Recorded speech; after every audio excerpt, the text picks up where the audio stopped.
We are highlighting articles from the Summer 2020 Beltel newsletter with Association Chairman Jack Cohen. We look forward to issues including the Great 2020 proxy showing, healthcare issues in central Massachusetts and the Villages, Florida. Have you been switched to Aetna and other places? And finally, the outlook on in-person and virtual meetings in the future. Here's Jack. The association recently had a very good showing at the Verizon annual shareholders meeting in terms of the proxy vote. Tell us a little bit about the results and the proxies. Yes, we are very pleased with some of these results, and it's meaningful. We had two proposals on the ballot, may remember, and one was item number 4, which had to do with what we call SERP, S-E-R-P, which is the Senior Executives Retirement Plan. The issue with this plan is that what we're contesting is above market earnings for that deferral plan. And the institutional shareholder services agreed with us. So we're not saying that the plan itself should be excluded. What we're saying is that when they have above market earnings, that's the problem. And that's where we were looking for help. And on that issue, a couple of years ago, we only had 8% of the shares.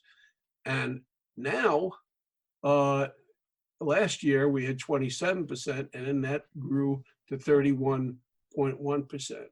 Okay, and that's an increase of 115 million shares in our favor on a base of 2.8 billion votes. Okay, so that was a big win. And the second one was item number 8, which we call shoots, which is short for parachutes, golden parachutes, is a byproduct of a win that we had in 2003. In 2003, we had 59% of the total shares voted. And what it said was that the golden parachute, okay, separation payments should not be more than 2.99 times the total of the salary and bonus, short-term bonus. So circumventing the original win was what we were after. And what we were saying is that it's okay to have RSUs and PSUs, except that if you're going to do that and you exceed the 2.99 times, then you got to have shareholder approval. Okay, and we did very well with that. We got past 40%. Now that's a key reach, because we went from up to 43.5% from 36.9% of the shares. All right, and that's a big increase in terms of number of shares. And once you get past 40%, then you get their attention. Then you get Verizon's attention, and you may be in a good negotiating position if you try to introduce that same one again next year. The last thing they want to see is a win. So the association has a newsletter coming out that should hit mailboxes so right around June 1st. And you wrote a healthcare focused article titled Tale of Two Providers.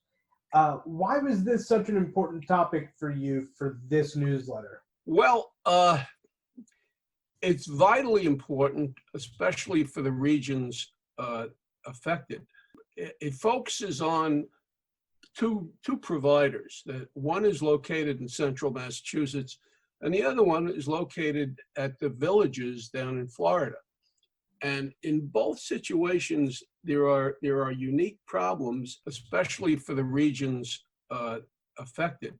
And in both situations, there are unique problems. The issues involving UMass Memorial Healthcare.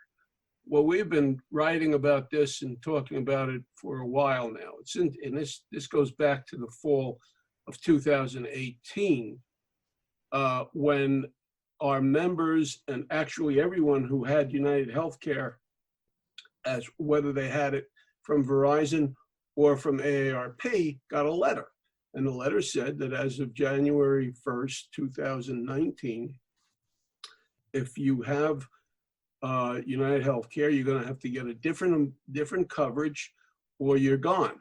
Okay, they will not treat you. Now, just recently in February, we were down at the Villages in Florida, and I had met with members down there. And in July of 2016, in the villagesnews.com, there's a quote that said that the Villages Health, which operates 6 primary care clinics at the Villages, announced to patients earlier this month that it no longer would accept original Medicare with supplemental policies, also known as Medigap, beginning January 1st, and that patients who want to keep those policies would need to find new doctors. Okay? And to receive care, new and existing patients are required to enroll in one of the Village's Medicare Advantage plans offered through United Healthcare. So this was an exclusive agreement made with a major provider. Okay, and this is a provider that has 42,000 patients in the village area, and the plans generate evidently the Medicare Advantage plans generate more revenue in treating those with original Medicare and supplemental policies. And this makes sense. They pay the insurer up front for each beneficiary, and that could be $10,000 to $14,000 each. Okay, so in order to receive care, new and existing patients are required to enroll in a Medicare Advantage plan if they wanted to stay with the Village's Health. Well, it struck our people okay at the time of 2016 because everybody was covered by United Healthcare.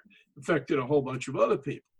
But as of January 1st of 2020, all management retirees in Verizon, okay, were converted to Aetna and consequently received their walking papers from the Village's Health. Okay, so we had a kind of a reverse situation from what happened in Massachusetts. So I wrote to, there's a House Committee on Health, which has jurisdiction over Medicare. And I wrote to Chairman Ann Eshoo, and I also wrote to Elliot Engel, okay, who was in part of that committee. I also wrote to the Honorable Jim McGovern, who's the congressman out of Worcester, Massachusetts. And I've written to Daniel Webster, Honorable Daniel Webster, who's the congressperson in the Villages. I've also written to the executive director of an organization called MedPAC. Bringing up Massachusetts, I just wanted to kind of shift gears quickly, and then as of right now, the Massachusetts mini meeting is still scheduled, but I know that you do have your concerns. Yes. About the viability of that. I was looking forward very much to our mini meeting that's going to be held in Northborough, Massachusetts, which is very close to Worcester, on July 15th. And but the way it looks, and we have got to be primarily concerned with the health and welfare of our membership, all of whom are in a very vulnerable demographic to this COVID-19. And we may have to cancel that. Don't know. We don't want to, but we will have to consider the health and well-being of our members as top priority. We're looking into alternative ways of communicating with our membership, and virtual meetings may be in our future.